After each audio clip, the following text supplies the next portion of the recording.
Investment in securities market are subject to market risks. Read all the related documents carefully before investing. Thank you. नमस्ते दोस्तों, मेरे इस YouTube channel में एक बार फिर से आप सभी का बहुत बहुत स्वागत है।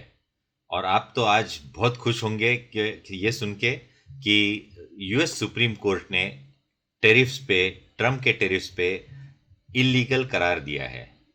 इसके चलते मुझे लगता है कि बहुत अच्छी बढ़त हमें देखने को मिलेगी, पर इसका एक नेगेटिव इम्पैक्ट भी आ सकता है, ये भी समझना बहुत इम्पोर्टेंट है। ये डिसीजन जो यूएस सुप्रीम कोर्ट ने लिया है, ये ट्रम्प के ईगो के खिलाफ है। उसके चलते अब ट्रम्प क्या करेगा ये भी देखना बहुत इंपॉर्टेंट है। पर इस सब में चलते हुए टेक्निकल्स क्या कहते हैं ये सबसे इंपॉर्टेंट है, क्योंकि जो पोजीशंस बनी है वो कैसे ट्रैप हो रही है, उसके चलते नए पोजीशंस कैसे बन रही है, ये देखना बहुत ही इंपॉर्टेंट रहेगा। अगर ये हम समझते हैं और इस न्यूज़ नॉइज़ को हम अगर अलग कर देते हैं, तो चार्ट्स क्या कह रहे हैं, जहां पे सुप्रीम कोर्ट का डिसीजन आना था तब भी चार्ट क्या कह रहे हैं, सुप्रीम कोर्ट के डिसीजन आने के बाद क्या होगा इस पे चार्ट्स क्या कह रहे हैं, ये सब समझना बहुत इंपॉर्टेंट है। इसलिए आज का वीडियो बहुत ही इंपॉर्टेंट है। दोस्तों, आज है 21 तारीख, बहुत कम दिन रह गए। किस लिए? बहुत ही इंपॉर्टेंट ट्रेनिंग सेशन है हमारा, वो है ऑप्शंस ट्रेनिंग। अब ये ट्रम्प के टेरिफ्स जो थे वो भी निकल गए हैं, तो थोड़ा सा जो बादल थे वो तो निकल गए हैं। और इसके चलते आपको अगर सही मायने में अगर छोटा पैसा लगा के बड़ा पैसा कमाना है, वो किस तरीके से करना है ये आपको समझना है, तो वो ऑप्शंस में ही होगा। किसने अटेंड करना चाहिए और इधर खास क्या है ये समझना बहुत इंपॉर्टेंट है। आज तक मुझे नहीं लगता भारत में किसी ने ये सिखाया होगा कि किस तारीख पे अगर आप पोजीशन ले रहे हो तो क्या स्ट्रेटेजी आपको अपनानी चाहिए। ये हम सिखाने वाले हैं और ये प्रैक्टिकल बेस्ड रहेगा, जैसे हमने टीए में देखा है। तो बहुत ही कम सीट बचे हैं, 15 मार्च को वो सेशन है, तो जल्द से जल्द आपको वो रजिस्टर करना चाहिए, क्योंकि हम लिमिटेड सीट्स ही ले रहे हैं। और इसका एक इम्पॉर्टेंट क्राइटेरिया है कि ये कौन अटेंड कर सकता है, जिन्होंने हमारा टेक्निकल एनालिसिस वर्कशॉप किया है वही अटेंड कर सकता है। जिन्होंने नहीं किया है उनके लिए ये वर्कशॉप में एंट्री नहीं मिलने वाली।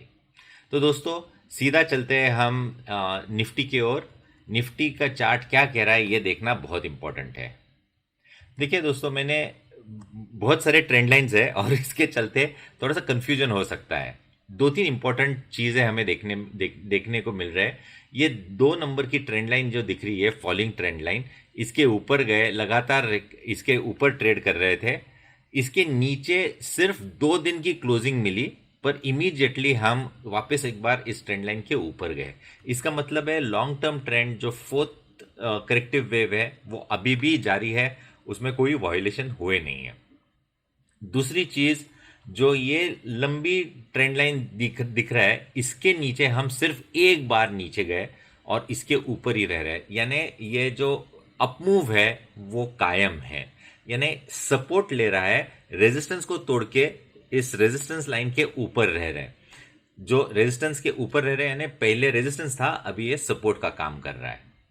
अब जो ट्रेंड लाइन महत्व वाली है वो है ये ब्लू ट्रेंड लाइन, जो मैंने इस हफ्ते खींची है। ये मैंने इग्नोर किया है क्योंकि ये जो अनाउंसमेंट आई थी टेरिफ्स के ऊपर, उसके चलते यानी 50% से लेके 18% का जो ट्रम्प ने अनाउंसमेंट किया था, उस दिन हमारा उसके एक दिन पहले हमारा क्लोज 2500 था, 25,100, और सीधा 26,300 के आसपास को हम खुले थे। पर इम्पॉर्टेंट क्या है कि क्लोज कहाँ पे हुए थे, तो वो था 25,700। यानी सब कुछ मिला के अगर हम समझते हैं तो 25,700 ये एक इम्पॉर्टेंट लेवल था, जहाँ पे हमारे मार्केट ने माना कि अगर 50 से 18 हो जाता है तो 25,700 एक फेयर वैल्यू है। उसके बाद हम लगातार उसके ऊपर 200 पॉइंट, उसके नीचे 200 पॉइंट यही ट्रेड करते नजर आ रहे थे, ट्रेंडलेस थे। 2 दिन पहले एक अच्छा पैटर्न आया था जहां पे एक अच्छी मूव आने की संभावना थी। हमने मार्केट आउटलुक डेली में थोड़े से लॉन्ग पोजीशंस बनाने की कोशिश की, पर वो 50 पॉइंट निफ्टी में स्टॉप लॉस ट्रिगर करके हमें बाहर निकाल दिया।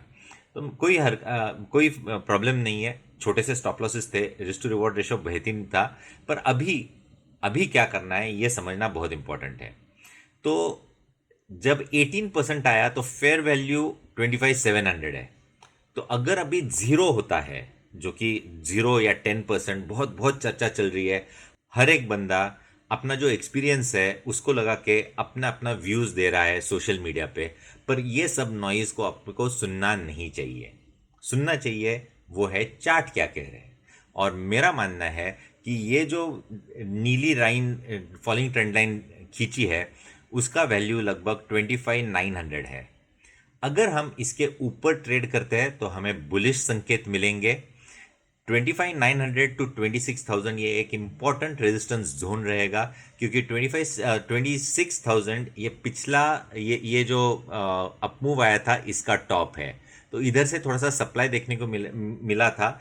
तो मेरा मानना है कि अगर 26,000 निकल जाता है तो ये जो सारे दिन है, 1 2 3 4 5 6 7 8 8 ट्रेडिंग डेज का जो कुछ हम मंदी के बादल थे, मंदी के पोजीशंस थे, वो सब ट्रैप होते नजर आएंगे। तो कितना ऊपर खुलता है, कितने वेलोसिटी से, कितना थ्रस्ट से मार्केट निकलता है, ये समझना बहुत ही इंपॉर्टेंट रहेगा। तो मेरे लिए 25,900 26,000 बहुत ही इंपॉर्टेंट रेजिस्टेंस जोन रहेगा। बहुत ऊपर खुलता है तो वापस एक बार ऐसा ही होगा कि ऊपर से थोड़ा सा बिकवाली देखने को मिलेगी। फाइनल ब्रेकआउट पिछले हफ्ते मैंने बोला था 26,400 है, पर वो बहुत दूर की बात है, क्योंकि जिस तरीके से मैं मेरा एक्सपीरियंस के साथ समझ रहा हूँ कि ट्रम्प का ईगो बहुत ही स्ट्रांग है और उसके चलते वो कुछ ना कुछ करेंगे। और मेक अमेरिका ग्रेट उनके देश के लिए बहुत इंपॉर्टेंट है, तो वो अपने देश के लिए कुछ ना कुछ बचाने की कोशिश करेंगे। तो 25,900 26,000 ये इंपॉर्टेंट रेजिस्टेंस है। और सबसे इंपॉर्टेंट बात, जो कोई लॉन्ग पोजिशंस है इनके लिए स्ट्रिक्ट स्टॉप लॉस अभी ऊपर आ गया है। 25,370 का सपोर्ट है, तो 25,350 का आपका स्टॉप लॉस होना चाहिए डे एंड क्लोजिंग बेसिस पे। तो आपकी कितनी रिस्क है उस तरीके से आपने क्वांटिटी एवरेज करने चाहिए। छोटे से क्वांटिटी से चालू कीजिए, करेक्शंस में ऐड कीजिएगा, और वापस एक बार वो टॉप निकल जाए तो वापस एग्रेसिव होके बाय करने की सलाह होगी। दोस्तों, मार्केट आउटलुक डेली में ये सब मैं कवर ही करने वाला हूँ। हर रोज आपको यानी मंडे का मार्केट आउटलुक डेली इतना इंपॉर्टेंट नहीं रहेगा, पर ट्यूसडे से मार्केट आउटलुक डेली का महत्व और भी बढ़ेगा, क्योंकि मंडे को किस तरीके से खुलता है, क्या रिएक्शन आती है, ये देखना भी बहुत ही इंपॉर्टेंट है। दोस्तों, अब चलते हैं हम ऑप्शन चेन डेटा पे। और 24 फरवरी का एक्सपायरी की डेटा देख रहे हैं। और सबसे इम्पॉर्टेंट चीज़ जो मुझे देखने को मिली वो बहुत ही अलग अलग डेटा पैटर्न्स देखने को मिले। देखिए दोस्तों, 25,600 में 57,000 की अनवाइंडिंग, 25,700 में 52,000 की अनवाइंडिंग, 25,800 में 60,000 की अनवाइंडिंग। ये नॉर्मली हमें अनवाइंडिंग देखने को नहीं मिलती जिस तरीके से हम 26,450 में भी अनवाइंडिंग देखने को मिल रही है। ये तो बहुत आश्चर्य वाली बात है। वो इतना ऊपर जाके कौन शुक्रवार को उन्होंने अनवाइंडिंग की, ये तो मुझे बहुत ही आश्चर्य वाला डेटा देखने को मिल रहा है। तो इसके चलते अगर ये अनवाइंडिंग बहुत इंपॉर्टेंट है, क्योंकि शॉर्ट कवरिंग जब होती है तब मार्केट के प्रीमियम्स कॉल साइड पे बहुत बढ़ेंगे। और मेरा मानना है कि जो क्लोज है 25,600 के आसपास, उधर से अगर टोटल लिया जाए तो बहुत बड़े OI 26,000 तक है। ये देखिए, 2,50,000, 3,00,000, 4 लाख हो गए, 5-6 लाख हो गए, 7-8 9, 9.5, 10, करीबन 10 लाख के OI है। तो इतनी 10 लाख की पोजीशन अनवाइंड होना, यानी एक थ्रस्ट मिल जाएगा ऑन द हायर साइड, जहाँ पे एक अच्छी मूव हमें देखने को मिल सकती है। पर कहाँ पे खुलता है ये सोमवार को देखना चाहिए। गिफ्ट निफ्टी को देख के बहुत खुश होना कि बहुत ऊपर खुल रहा है या उसके ऊपर रिएक्शन देना, ये थोड़ी सी इमेच्योरिटी होगी। मेरा मानना है कि एक्चुअली कहाँ पे खुल रहा है और उधर से फॉलोअप बाइंग आ रहा है या उधर से सेलिंग आ रहा है, ये हमारे लिए बहुत इंपॉर्टेंट है as a investor, as a trader. On the lower side देखिए, कोई बड़े बड़े positions on the lower side बने हैं शुक्रवार को, और ये इम्पोर्टेंट सपोर्ट 400 के आसपास देखने को मिल रहा है, और 25,500 25,400 में ही बहुत बड़ा OI बिल्टअप होता नज़र आ गया। तो इसके नीचे जाने की संभावना बहुत कम है। तो टेक्निकली भी सपोर्ट और टेक्निकली और ऑप्शन चेन डेटा ये सपोर्ट्स को सपोर्ट कर रहा है। अनवाइंडिंग देखते हुए मुझे लगता है कि थोड़ी सी बुलिश मोमेंटम हमें देखने को मिलेगी। बैंक निफ्टी में मेरा मानना है कि बहुत ही शानदार चार्ट पैटर्न है। 60,500 का आपका स्टॉप लॉस होना चाहिए लॉन्ग पोजीशंस के लिए। 61,500 एक छोटा सा बैरियर रहेगा, पर मेरा मानना है कि इसके ऊपर हमें अच्छी बुलिश मोमेंटम जारी होगी। पॉजिटिव डाइवर्जेंस जो देखने को मिल रहा है वो बिल्कुल आपको देखने को मिलेगा ही। तो मेरा इन जनरल बैंक निफ्टी बहुत ही शानदार देखने को मिल रहा है। और उसके चलते और एक चीज़ जो हमें देखनी चाहिए वो है विक्स काफ़ी अच्छा बढ़ा हुआ है, 14.36 पे चला गया है। तो मेरा मानना है कि जो मेरा एवरेज था 15 to 17, तो उसके आसपास हमें जल्दी देखने को मिलेगा, जहाँ पे मार्केट थोड़ा सा सवर जाएगा, प्रीमियम्स बढ़ते हैं। तो मेरा मानना है कि इंडिया विक्स भी अच्छा खासा मंडे को देखने को मिलेगा।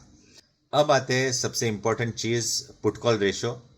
पुट कॉल रेशो का वैल्यू 0.978 है, कंफर्टेबल है, बहुत ओवरसोल्ड भी नहीं है। पर मेरा मानना है कि ये इसका जो बॉटम था पहला, ये था 0.6 के आसपास। उसके बाद नेक्स्ट बॉटम आ गया 0.65 का, और उसके बाद का बॉटम आ गया था 0.7 का। तो हायर बॉटम्स बनते नज़र आ रहे हैं, हमें हायर टॉप्स भी देखने को मिले। तो मेरा मानना है कि इस रैली में वापस एक बार 1.3 से लेके 1.4 तक जाने की उम्मीद मैं रख रहा हूँ। तो इधर से जब तक 1.4 के आसपास नहीं दिख रहा है, तब तक अगर आपके पास लॉन्ग पोजीशंस है तो जल्दबाजी से प्रॉफिट बुकिंग नहीं करनी चाहिए। पर फिर भी मेरा यही मानना है कि आपको जो मार्केट आउटलुक डेली है, जो कि एब्सोल्युटली फ्री है for all investors and traders, वो आपने बिल्कुल पढ़ना ही चाहिए मंगलवार से। मंडे को कुछ खास नहीं होगा, क्योंकि गिवन है कि बहुत बड़े गैप से खुलेगा। तो मंडे का मार्केट आउटलुक डेली कोई मायने नहीं रखता। तो दोस्तों, इस हफ्ते के लिए इतना ही। अगले हफ्ते वापस एक बार मिलेंगे। मार्केट आउटलुक डेली हर रोज पढ़ना ना भूलिएगा। तब तक के लिए आज्ञा दीजिए। नमस्ते।